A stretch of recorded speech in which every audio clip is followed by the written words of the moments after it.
Welcome to Tuesday's programme with me, Anne Davies. And first tonight, winter pressures, the Omicron variant, GPs with backlogs.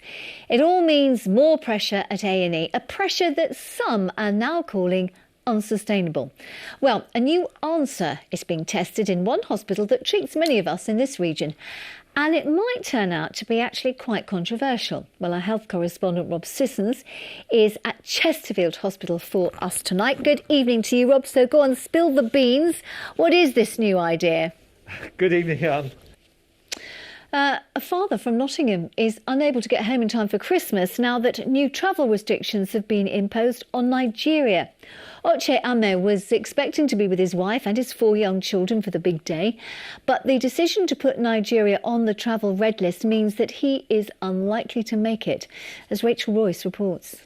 Now, next this evening, vulnerable Afghan families are being stuck in hotels here, even though there are empty properties waiting for them. Councils across the East Midlands have raised concerns about delays to the government relocation scheme. They've housed over 100 people so far, but they say there are homes for twice that number. Well, our social affairs correspondent Jeremy Ball is here. Welcome to you, Jeremy.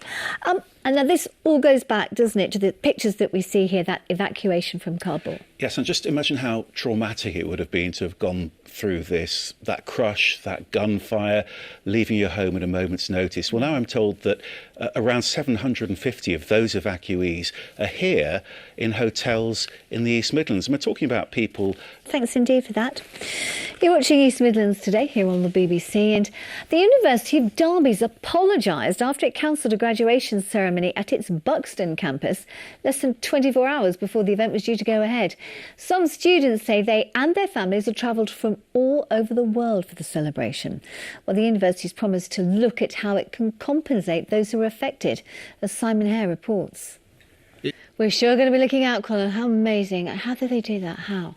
Now then, how did he do this? A strongman from Derbyshire. He's famous for balancing a mini on his head.